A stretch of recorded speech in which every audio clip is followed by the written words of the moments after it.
Bom dia, vinhateiros, tudo bem? Então, hoje a gente está num cenário um pouco diferente. Está aqui com a Deise da Costa, que além de ser eleita a melhor sommelier do Rio Grande do Sul, é uma amiga aí de longa data, de um pouco antes de ela entrar no mundo do vinho. Então, eu posso dizer que eu tenho o privilégio de conhecer a Deise pré-vinho, já apaixonada por vinho e agora imergida no meio do mundo do vinho.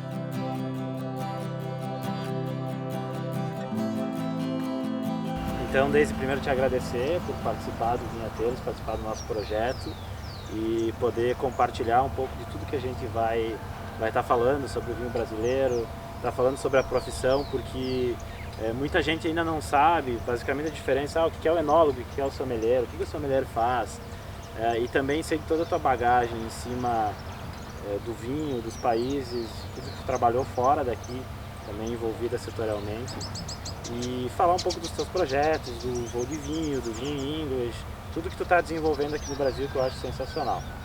E para o pessoal se situar também, como a gente vai falar também da tecnologia vitivinícola brasileira, do avanço do vinho brasileiro, a gente está aqui hoje na frente da vinícola Salton, então uma referência em vinícolas nacionais. Aqui dá para conhecer um pouquinho da estrutura, um pouquinho do prédio, para se ter ideia da magnitude da vinícola. Também mais para frente aí no Vinhateiros a gente vai estar fazendo também um trabalho lá dentro para conhecer um pouquinho mais a produção, um pouquinho mais a tecnologia do que tem de mais moderno no setor vitivinícola brasileiro, uma das maiores empresas, como todas as outras aí que despontam no cenário vinícola brasileiro. Então, Deise, primeiro eu queria que tu te apresentasse, se quer falar um pouco mais da tua formação e falar, enfim, basicamente, eu acho que essa trajetória, por que tu escolheu o mundo do vinho, como foi isso para ti, onde é que chegou o momento que tu se identificou com isso e tu buscou conhecimento. Sei que tua história é bem legal, então se tu quiser compartilhar, é longa, se quiser compartilhar um pouco com os vinhateiros aí vai ser bem legal. Muito bom, muito bom. Primeiro, agradecer o convite, né? Muito legal poder fazer parte de um projeto assim que a gente estava precisando no setor, né? Trazer esses fatos, trazer pessoas, né? A gente está construindo, na verdade, história e construindo pessoas ao mesmo tempo. Então, essa questão do vinho, para mim, ela começou há 9 anos. Tô há 9 anos no setor, assim, numa imersão, porque eu não sabia até então o que era uva, né? E aí, não sou daqui, sou de Sapiranga e tudo mais, então bastou apenas uma taça de vinho para que eu me apaixonasse. Literalmente isso, uma taça. Até ontem eu não sabia o que era vinho. Hoje bebi uma taça, amanhã eu compro diversos livros sobre vinhos e começo a transformação de carreira e tal, né? Saí da psicologia, então, para o vinho, né? Continuei com a psicologia, porque o vinho é psicologia também, né? Então, como sommelier, eu vim para Bento Gonçalves para estudar enologia. Cheguei aqui e acabei descobrindo que existia então o tal do sommelier. E quem é o sommelier? E aí eu acabei me identificando, né? Que é essa pessoa que eu já vou explicar em seguida. Mas aí vi que eu precisava estudar a fundo mesmo, e para isso, antes de entender o vinho do Brasil, eu resolvi viajar o mundo, investi então muito em vários países, morei em alguns países, sempre em função do vinho. Nunca fui para algum país com outro propósito, além do vinho. Então, tanto que eu sempre voltava para o Brasil e cá estou, né? Para aplicar esse pequeno conhecimento que ainda é muito pouco, é só um começo, né?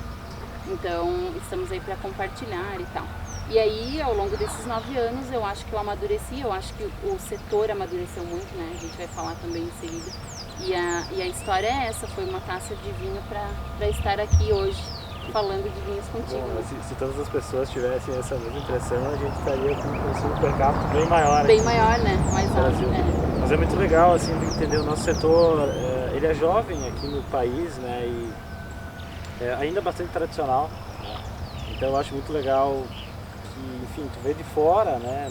Não é de Bento, a Deise não é de Bento, né? Ela veio morar em Bento, porque a gente está na capital brasileira da uva e do vinho, então é normal aqui que as pessoas tenham essa afinidade com o vinho, busquem esse conhecimento, busquem se profissionalizar, ou porque a família tem propriedade vitivinícola, ou porque o vô fazia vinho em casa, mas com a Deise foi diferente. É um olhar de fora para o nosso setor e, enfim, uma pessoa que realmente tem esse sentimento do vinho e ainda busca todo esse conhecimento. Mas assim, para a gente entender, Deise, então, o que é assim, vamos pensar, o pessoal que está em casa assistindo, os vinhateiros, e já ouviu muito falar em sommelier, já ouviu muito falar em enólogo. Então, qual é a diferença entre sommelier e enólogo? O que é um sommelier? Bom, sommelier, assim, existe uma frase que eu copiei de alguém que eu não sei quem é, porque faz muito tempo. E eu continuo com essa frase, então às vezes eu modifico ela. O sommelier, ele é na verdade o tradutor do enólogo. Bom, mas do enólogo de que forma? Através do vinho, né? Então a gente tem ali uma paixão em comum, o enólogo, o sommelier e tal, e entre outros profissionais da área, mas o sommelier é um cara que não vai fazer um vinho e assinar esse vinho. Ele pode até ter projetos e tal. A função dele é pegar essa garrafa, esse vinho, essa essência da vinícola, do produtor, né, da pessoa que está fazendo, e transformar ela em palavras preferencialmente fáceis e um pouquinho mais acessível, para que esse consumidor tenha então um entendimento do que é vinho, né? Então basicamente ele é um tradutor do trabalho do enólogo, ele é um tradutor de garrafas, um tradutor de história, né? Eu coloco sempre o sommelier como um tradutor. E ele atua em diversos, né, ramificações, assim, é o que mais tem, né? Quando eu cheguei, então, eu pensei, o sommelier só trabalha no restaurante, mas não, uma vinícola daqui a pouco precisa de um sommelier, o setor em geral, né, até o setor jornalístico hoje precisa muito também de um sommelier, traduzindo, escrevendo e tal. Então, para essa área existem muitas ramificações e hoje em dia se tem tantos projetos, né, eu, por exemplo, não paro de abraçar projetos, né? Uma hora a gente vai parar, sentar e chega, né? Mas assim, a gente vai ramificando esse trabalho. A cultura do vinho é a nossa missão, né? Expandir essa cultura e trazer conhecimento. E esse é basicamente o trabalho de sommelier. Seja na vinícola, no restaurante, numa revista de vinhos, em qualquer lugar onde o sommelier estiver inserido, vai ter uma tradução dessa cultura, né? E é muito importante, né? Porque o que acontece? O Brasil ele ainda está descobrindo a cultura do vinho, né? Está descobrindo o que é o vinho brasileiro, principalmente. E se a gente pensar nisso, e muito boa a tua tradução do que o sommelier faz, o que é o sommelier, de transcrever essa cultura, transcrever o vinho de uma maneira que seja mais compreensível para as pessoas. Isso eu acho que é muito importante. Isso vem acontecendo. Eu acho que o sommelier vai precisar cada vez mais está inserido no mercado brasileiro justo por isso. A gente está em ascensão agora do vinho. Isso também está na nossa pauta, né? Para o pessoal entender o que vem acontecendo agora no vinho brasileiro. A gente passou por um momento bem difícil, né, em 2020, dependendo do aspecto. A gente teve uma safra histórica, né? A gente já falou disso em outros momentos, mas uma safra que não se tem registro aí há 30 anos dentro da viticultura brasileira. E querendo ou não, é um assunto que ficou um pouco embaixo, justamente porque a gente está falando de uma pandemia mundial em 2020, mas que também trouxe benefícios para o mercado do vinho brasileiro. Por quê? A alta do dólar, do euro, fez com que entrassem menos vinhos importados aqui e assim desse espaço para o vinho nacional. Então hoje as vinícolas nacionais elas estão seus estoques zerando praticamente, o que é muito bom, ou seja, ocasionou muita venda. O consumo per capita ele já tinha saído de 1,9 para 2,1 antes da pré-pandemia, e durante a pandemia esse consumo que aumentou do brasileiro, mas também aumentou do vinho nacional. Então é um momento que a gente vive muito interessante para o vinho nacional e que cada vez mais a gente vai precisar estar falando e estar explicando e mostrando o que realmente tem de qualidade o nosso vinho. Então, Deise, eu queria te pedir como é que tu enxerga isso. Para mim, eu estou no mercado de vinhos, digamos assim, como enólogo desde 2006, mas atuo desde criança praticamente, né? Então, para mim é muito claro essa evolução tecnológica do cenário vitivinícola, mas talvez é interessante falar justo por ter estado em outros países, toda essa bagagem que tu traz. Que países que tu esteve, assim, falando de vinho primeiro, para o pessoal se localizar? Tá, eu iniciei então, né, como eu fui morar na Irlanda em 2013, veja bem, eu cheguei em Bento em 2011, né, há 9 anos. Então, morei na Irlanda no ano de 2013, fiquei o ano inteiro lá. E aí tive acesso à França, Itália, Espanha, e daí muito curiosa, então é claro, né? Muito curiosa, fui estudar naqueles países, o que estava acontecendo, que momento eles estavam vivendo, porque o que eu queria pegar de informações, várias informações deles, era poder trazer para cá, no Brasil, né? Daqui a pouco a linha de raciocínio deles, como é que eles cresceram da década de 80 para 90 para os anos 2000. E o Brasil, como tu acabou de falar, eu não peguei a parte tecnológica ali, aquela transformação, né? Não transformação, mas a transição do Brasil, que antes não tinha tecnologia e depois, né, na década de 90 ali. Mas aí eu escuto muito sobre essa evolução tecnológica, mas o que eu peguei na verdade foi a expansão da cultura com o consumidor. Que eu cheguei aqui em 2011. Em 2011 a gente ouvia muito falar sobre vinhos. Sim, as pessoas elas bebiam vinho, mas o vinho importado. E tu imagina que eu estava entrando para um setor que eu não entendia absolutamente nada e eu tive que entender que o consumo era do vinho importado. Mas eu não conseguia entender isso, eu não aceitava, era meio que uma não aceitação. Gosto muito, né? Eu não aceitava e eu pensava, poxa, tem alguma coisa acontecendo de errado, o que eu vou fazer? Eu vou sair do país então. Ah, mas tu vai sair do país, tu vai defender outros países? Não, vou fazer exatamente o contrário do que vocês estão fazendo. Eu vou sair, vou estudar o mundo, né? Estudar França, Itália, Espanha. Eu estudei vinhos na Inglaterra, então eu morei na Irlanda, estudei vinhos na Inglaterra, que é uma das maiores escolas de vinho do mundo, para entender o que acontecia no mundo. E aí eu voltei.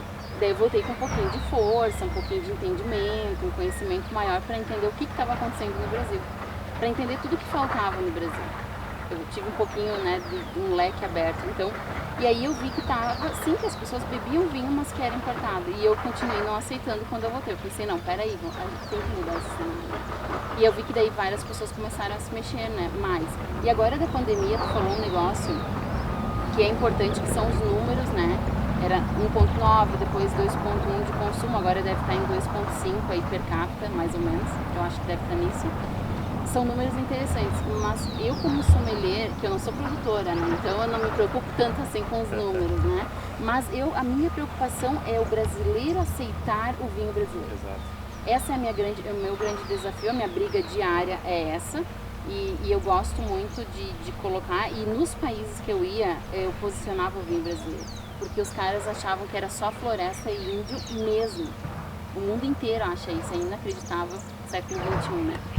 E aí eu falava, não, a gente tem vinho, aí mostrava Vale dos Vinhedos, mostrava aqui e tal, a região. E quando eu voltei pra cá, eu pensei, não, agora tem que mostrar pro brasileiro, né? E aí a minha felicidade da pandemia é que o brasileiro hoje aceita, e eu acho que todo mundo já entendeu a qualidade do vinho brasileiro, ninguém tem dúvidas, né? Tem umas questões aí e tal, né, um pouquinho mais burocráticas, de quando se compara preço e tal, mas a qualidade na taça já está garantida. E eu vejo isso na maior, assim, ó, sei lá, deu um boom na mentalidade do brasileiro, deu um boom, assim, né? E é isso que me deixa mais feliz, mais até do que os números que vocês levantam aí, então é importante também, né? Claro. Mas eu fico feliz por isso, né? Então eu tô aqui para fazer esse trabalho. Poderia estar em qualquer outro país, porque a gente tem esse acesso, qualquer pessoa tem esse acesso. Mas eu fico feliz de hoje estar, eu hoje estou 100% no Brasil. 100% mente, não só o corpo, né? Mente no Brasil e fazendo pelo Brasil, e estou mega feliz, assim, bem satisfeita. Que momento para o vinho brasileiro, né? Na verdade, eu vejo que daqui para frente a gente vai ter um boom, né, setorial. Eu acho que eu sempre fui um grande defensor dessa ideia, até porque eu precisava me agarrar a ela como produtor vinícola também. Mas eu sempre acreditei que esse momento chegaria, né? A gente falando eu olho para o Brasil, a gente tem uma geração de jovens, a qual eu incluo, e tantos outros profissionais do setor, que tem uma característica que ela é benéfica e maléfica ao mesmo tempo, que é a ansiedade. Né? Então somos muito ansiosos. É o mal do século, né? É o mal do século. É o mal do século. Então eu vejo um setor muito ansioso por crescimento. O Brasil, ele, enquanto que a Europa cresce, leva 10 anos para acontecer, aqui acontece em um ano. A gente está falando de um setor vitivinícola aí de 100 anos, dá para dizer 100 anos? Uma média. Uma média, né? Então, pensando num sei lá, pensando numa França de quantos... Que faz, nossa, há milênios, né? Se pegar as histórias dos caras, a gente brinca na história da Bíblia, né? História da Bíblia. Então pega leste europeu, aqueles países todos lá, são muito antigos na produção. Exato, se a gente olhar para isso, a gente vê que a gente é uma criancinha engatinhando, mas uma criancinha que nasceu e já saiu correndo. Então, esse é um comparativo para se entender. E deve vir o boom do vinho brasileiro, como aconteceu em outras regiões vinícolas mais novas, né, do Novo Mundo. E eu acredito que seja agora. Eu acho que o Brasil é gigante, ele precisava ter esse estímulo de consumo, que infelizmente veio de algo ruim, né, mas trouxe todo esse sentimento de bairrismo, acabou fazendo com que o veículo, que é o cara que tem o grande poder de mercado, né, uma coisa que tu falou, Daisy, eu acho que é muito importante. Por que o vinho brasileiro ele não era tão difundido? Por causa da questão tributária, a gente sempre bate nisso, parece papo setorial, mas é o quê? Quando o distribuidor, a mão do consumo no vinho no Brasil está na mão do distribuidor, seja de qualquer produto, não só do vinho, mas isso acontece com leite, com cerveja, com frango, enfim.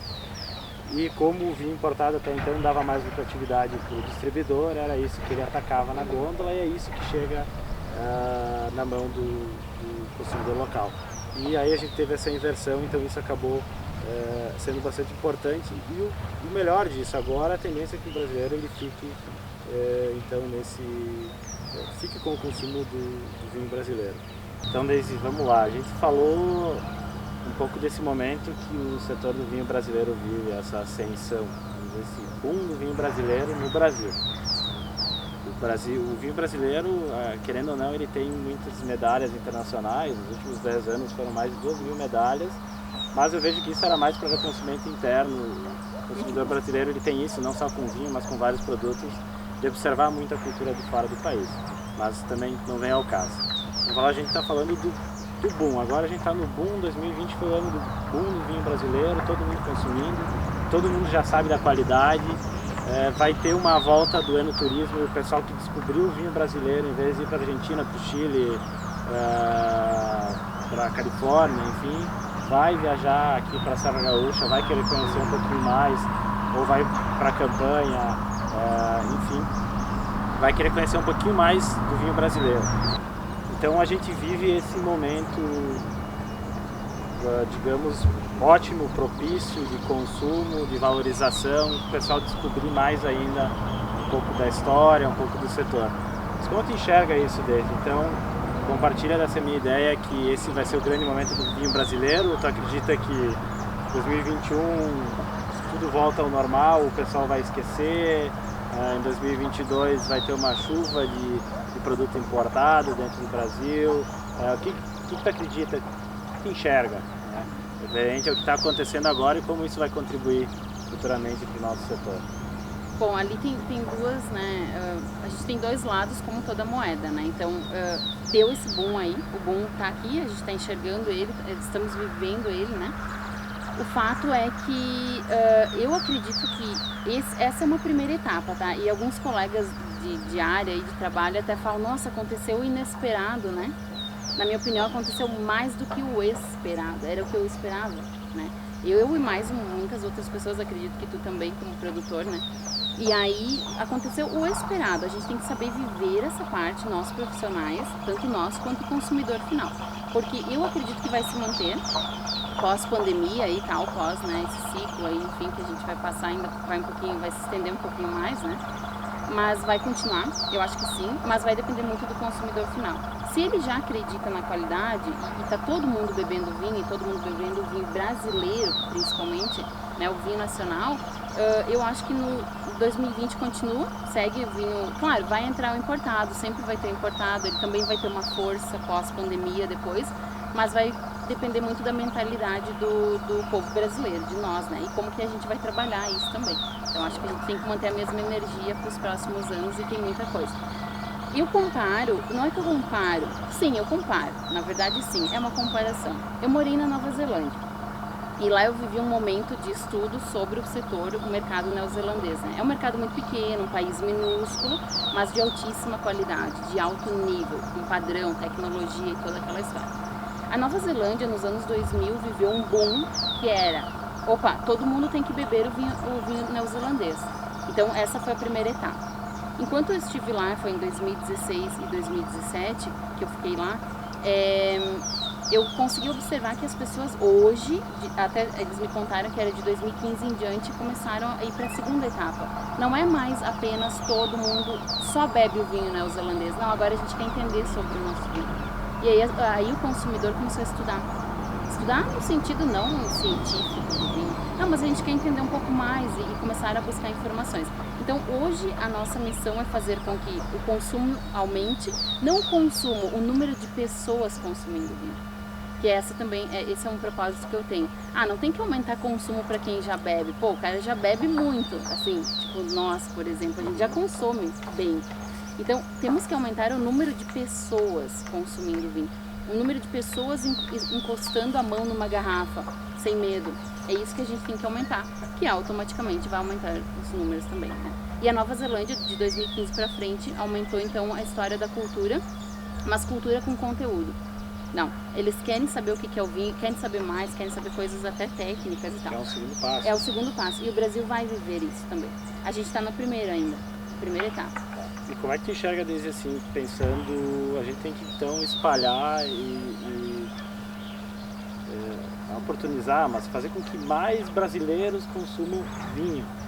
Vinho brasileiro, mais brasileiros consumam vinho, saiam de outras categorias para vinho. Isso. O que tu acredita que pode facilitar que as pessoas cheguem até o vinho, cheguem até a bebida vinho, cheguem até... O que tu imagina em comparação com o que tu já viu fora daqui, ou mesmo observando outras categorias, para a gente chegar nisso? Como é que a gente atrai o consumidor para o vinho? Primeiro, eu acho que é uma realidade que eu vi em outros países. Precisamos, primeira etapa, maior número de pessoas falando sobre vinhos.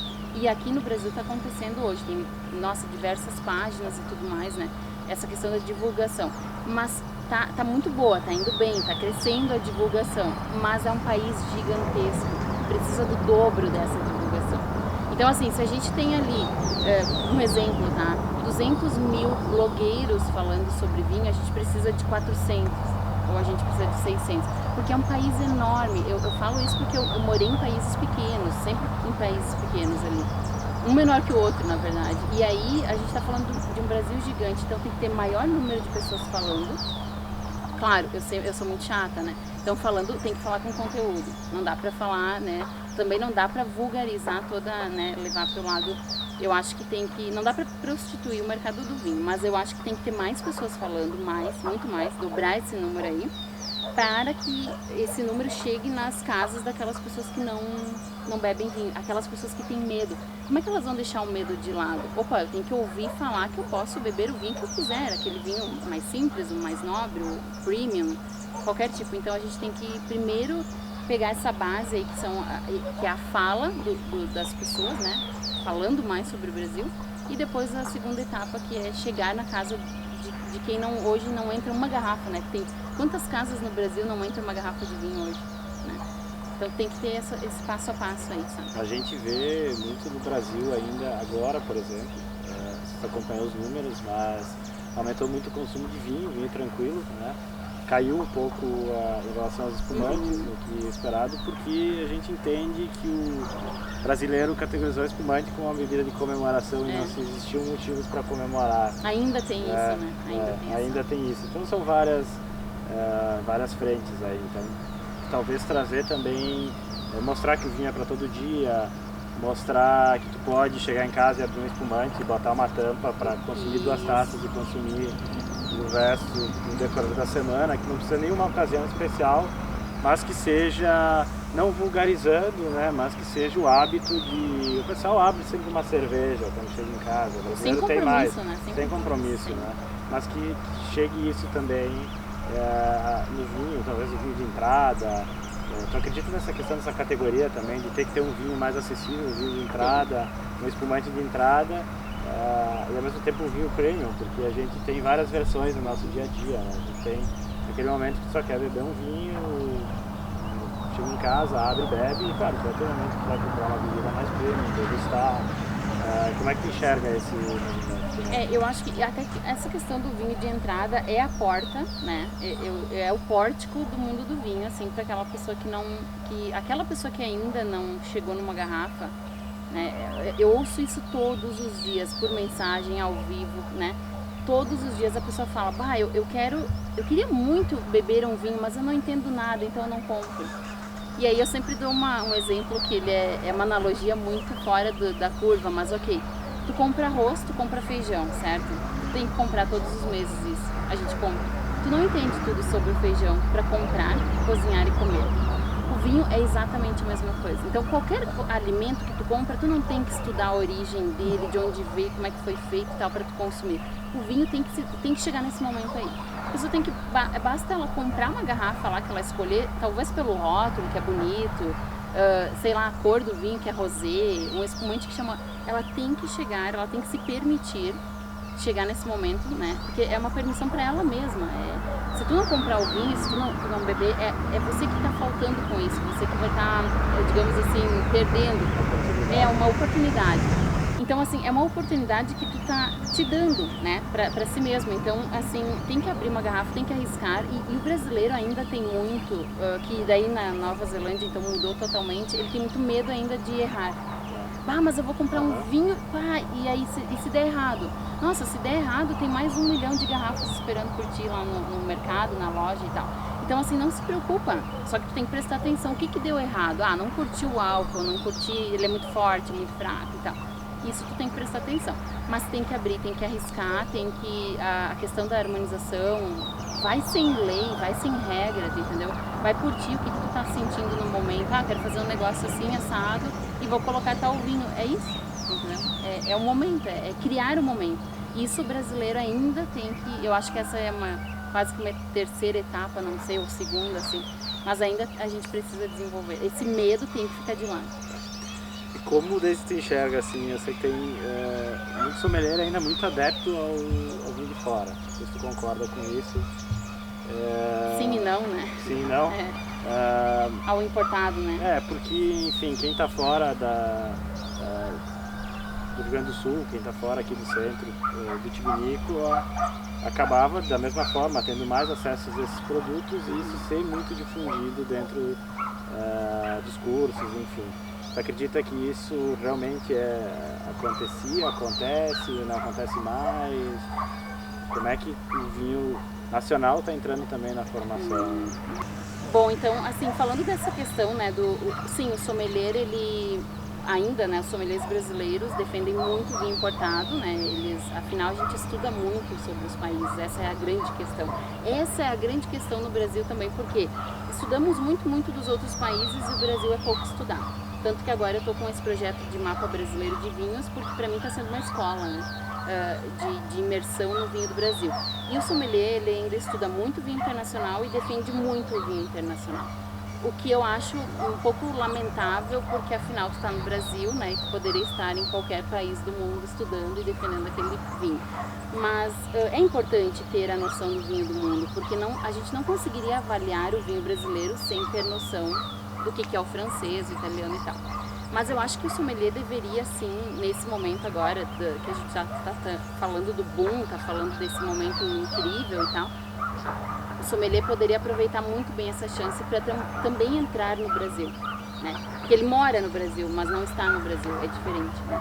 E eu acho que a gente tem um papel muito fundamental como sommelier, sim, eu defendo muito essa questão do setor. O setor precisa de um sommelier, o restaurante precisa e tal, mas a gente vai passo a passo, né, amadurecendo e alimentando isso. E a gente só vai conseguir chegar num ponto final a partir do momento que houver essa união de setor. É sommelier, é o enólogo, é o enófilo, né, esse apreciador do vinho e tal, todo mundo falando a mesma língua sobre o vinho nacional. Eu acho que ainda a gente está caminhando e logo a gente vai encontrar. Mas eu tenho muita esperança, não sei se eu sou muito positiva e tal, mas eu enxergo um setor muito promissor, muito. Eu vejo essa sinergia que vem acontecendo agora. Claro que quando a gente tem mais venda de vinho, a gente tem mais recurso financeiro dentro das vinícolas, dentro das entidades. Eu também vejo várias entidades trabalhando em prol do vinho. Isso eu acho que é muito importante. Basta está começando a se criar uma sinergia, está se juntando todas as entidades, todas as instituições, todos esses profissionais e todo mundo trabalhando então com uma mesma linha. Eu acho que esse é um processo que está acontecendo e também vai colaborar, né, acredito muito, para elevar ainda mais o vinho brasileiro no Brasil, principalmente. O legal desde que tu comentou do teu projeto, e começou também, né, um pouco antes da pandemia, e aí que é o projeto Voo de Vinho, que literalmente teve que pisar no freio, né? Literalmente. Vai explicar um pouquinho mais, eu queria que explicasse um pouquinho mais disso, mas o Jean só pisou no freio, puxou o freio de mão, desligou a chave, jogou a chave fora e foi embora, e né? guardou agora para pós-pandemia, saber como é que tá isso e também explicar para o pessoal o que é o projeto Voo de Vinho, que fala muito disso, de descobrir o setor vitivinícola no Brasil através dos teus olhos, dos olhos da Michele também. Então, como é que é esse projeto? É um projeto aventureiro, né? Ele iniciou com uma aventura, um pensamento de aventura, né? Então, Voo de Vinho é uma página, né? Voo de Vinho oficial. A gente vai deixar aqui embaixo, tá, pessoal, para vocês seguirem. Então, podem seguir. E é uma página confiável, né? Então, Voo de Vinho é uma página de vinhos, falando sobre vinhos do Brasil principalmente e tal. Mas ela tem uma ramificação, que é chamada Expedição Brasil de Vinhos. Essa expedição é literalmente pegar um carro e viajar 17 mil quilômetros do Brasil, em 11 estados produtores de vinho, em todas as regiões vinícolas do país, né? Enaltecendo toda essa formação do vinho hoje, né? Como é que está o vinho hoje no Brasil. E aí, então, sim, levantando a bandeira do Brasil, né? Então, essa expedição ela foi interrompida, ela começou em março, 20 dias, daí já em seguida veio a pandemia e tal, né? Mas nós estamos com todo o projeto ainda vivo, né? Ele está com a acidez alta ainda, então vai permanecer. E aí, o ano que vem, se der tudo certo, a gente sai para a estrada de novo. Porque nós tínhamos começado só aqui na Serra Gaúcha, né? Mas a gente tem até o Nordeste ainda, então falta bastante. Vai acontecer no próximo ano. Uma segunda oportunidade para estar convidando os amigos para participarem das visitas das vinícolas fora de dentro. Exatamente. Né? Trabalho difícil. Né? É complicado. Mas é muito legal esse projeto de vocês, enfim, conseguir transmitir exatamente tudo que a gente vem falando até então. Transmitir o vinho brasileiro, mostrar todas as regiões que estão emergindo agora, o vinho está sendo produzido, o pessoal começa a conhecer agora a Serra Gaúcha, que é essa de 100 anos de história vitivinícola, mas as novas regiões ainda tem muitas a ser exploradas e a serem conhecidas também. Então levar isso é legal do Brasil, porque a gente está falando de um país continental, então quando a gente pensa em terroirs e diferenças de produtos, diferença nos vinhos, a gente vai encontrar uma diversidade gigante aqui dentro do país. Então, quando a gente quer descobrir coisas novas, a gente pode passar muito tempo degustando vinho brasileiro e tendo sempre gratas surpresas. E também todo mundo já trabalhando com enoturismo, que vai muito ao encontro disso, de quem sabe não vai conseguir pegar o carro e fazer os 17 mil quilômetros, mas vai fazer uma região, vai fazer outra. Vai ser instigado. Vai ser instigado a isso. E Deise, mais um projeto teu, Vinho English, como é que é isso?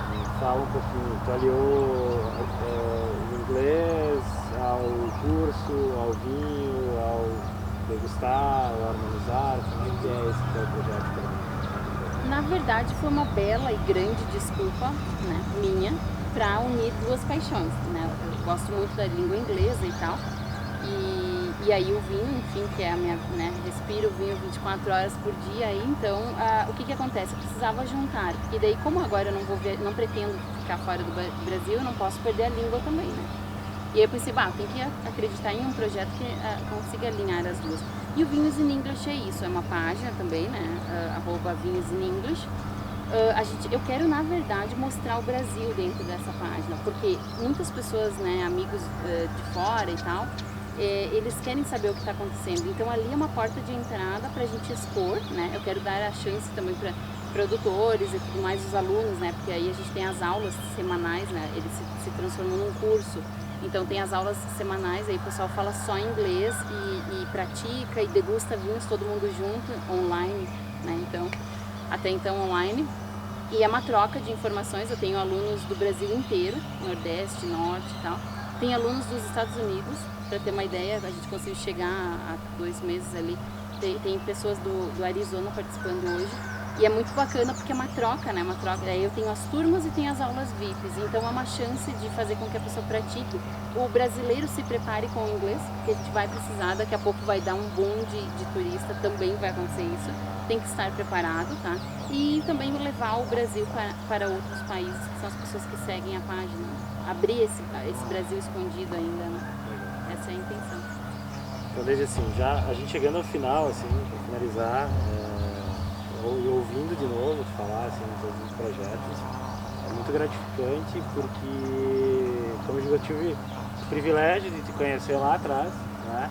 Sem saber o que era uva. Sem saber o que era uva, mas entender o quanto foi guerreira na tua história, na tua trajetória, eu acho que isso é muito legal. Talvez, eu digo privilégio porque a gente não consegue transmitir para as pessoas o que eu sei, né, o que eu vi da tua trajetória. Vamos lá, chegou em Bento Gonçalves procurando aprender, enfim, se identificou, como tu disse, com o vinho, se eu amo isso, caiu de paraquedas, foi assim, bem, né? Foi um tombo, assim. E a partir daí começou a pesquisar, que não foi pouco, começou a estudar e trabalhar, que não foi pouco. Sempre na área, né? Sempre estava assim. Quando eu cheguei aqui, eu sempre fiquei inserida dentro de hotelaria, vinícola, restaurante. E teve coragem, né? Botou a mochila nas costas, foi pra fora, foi buscar conhecimento. E até agora mais pessoas se conhecem justamente por ter o título muito merecido, de verdade. Então é muito legal poder também compartilhar um pouco com as pessoas para que vocês saibam quem é a Daisy, que chegou aí há 9 anos, há 9 anos para entender um pouco do setor, e hoje ela chega até esse título que é muito importante, mas muito merecedora. Também serve de lição para as pessoas que querem buscar um sonho e acreditam. Tem que acreditar no que realmente querem, no que realmente amam, e isso dá certo. Então, era uma mensagem assim de parabéns, né? Muito feliz em poder estar compartilhando um pouco da tua história no nosso canal, e dizer também, claro, quer dizer alguma coisa para essas pessoas que estão nos assistindo, alguma mensagem final sobre o vinho, sobre a tua história, o que tu quiser. Contigo. Tá. Não, eu acho que assim, basicamente eu falei, né, um pouquinho de cada etapa aí da carreira e tal, e é como eu falo, tá? As pessoas, existe esse título, existe essa questão do melhor e não sei, né, títulos, assim, mas o que está por trás de um título é uma grande essência. Então o que eu falo para as pessoas? Quem está entrando no mundo do vinho, não se assustem, porque o primeiro momento é um choque. Poxa, o que eu tenho que estudar, olha o quanto eu tenho que conhecer e tal. Então não tenha pressa, né? Essa é a mensagem, não tenha pressa, deixa a ansiedade, o medo de lado e tal, e vá em busca. A gente brinca muito, é o passar dos anos e a litragem, que os livros importam muito, nossa, com certeza, mas a experiência, a prática em si. Então assim, quem quer entrar para o mundo do vinho e fazer a diferença, sempre digo, entra, mas entra com tudo, né? Porque é um mundo vasto, tem que estar preparado para receber muita informação. Quer buscar? Até com crédito, botando vinho ali dentro.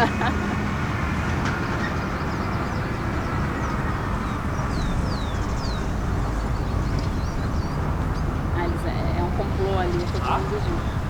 De novo esse cara da água potável. Dele água. Dele água. Dele água. E os mosquitos estão me carregando então, aqui. Eles estão. Piada apartamento, né? Eu não. Tá. Bom. Então toda essa informação que a gente recebe tem que estar preparado, porque senão a gente acaba atropelando, sabe? Tu quer saber tudo, amanhã tu já quer entender tudo de vinhos, e não é assim que funciona. Eu tô há 9 anos e eu sempre brinco, eu não cheguei nos 5% ainda do que eu deveria saber ou do que eu poderia saber. Então não tem que ter essa questão, eu preciso entender muito de vinhos, né, tem que dominar e tal. Principalmente para o consumidor final. Sempre deixa a mesma mensagem, tá? Quem já me ouviu falando antes, já vou repetir, né? O consumidor final, a pessoa que quer curtir um momento, apreciar, não tem que entender tudo sobre vinhos. Deixa isso para o sommelier e o enólogo, que se virem, que vão estudar, que vão correr atrás. Esses caras aí tem que entender, tá? Se um sommelier está apresentando sobre vinhos, ele tem que saber o que ele está falando. Ele tem que ter essa base muito boa. Agora, o consumidor final, curta o momento, abre uma garrafa, dê essa chance ao vinho brasileiro, entendeu? conheça, se permita, porque tu tá, como eu falei antes, tu tá te permitindo, não tá permitindo a um setor, na verdade. É o teu momento, a tua nova fase, tu vai se apaixonar, então já vou avisando de antemão que não há outro caminho, né? Abrir uma garrafa, curtir o vinho, é paixão na certa, não volta atrás, não volta. Então é essa mensagem que eu deixo. Abra uma garrafa, não tenham medo de encostar nela. E os profissionais, eu sempre deixo a mesma mensagem, estudem, vão com calma, não precisa se atropelar tudo, e a gente estuda e sabe muito pouco, e isso que é o incrível. Essa é a parte incrível. Sempre tem um amanhã, sempre tem mais para aprender. É isso aí. Muito bom. Então, só resumindo, se deem essa chance, né? Se deem essa oportunidade, e com vocês cabe a melhor parte, que é degustar. Deixa que todo o resto, todo o trabalho, todo o conhecimento, a gente se vira. A gente se vira, né? Vai em busca. A gente vai em busca, aproveitem essa oportunidade. Então, pessoal, se vocês gostaram aí de conhecer um pouco mais da Daisy, um pouco mais da história dela, sigam lá. A gente vai deixar aqui todos os projetos da Daisy também, mas vocês também lembrem de seguir a gente aí no YouTube, sigam a gente no Instagram, se inscrevam lá no nosso canal. E como sempre, pessoal, um brinde ao vinho brasileiro e até. Até mais, obrigada.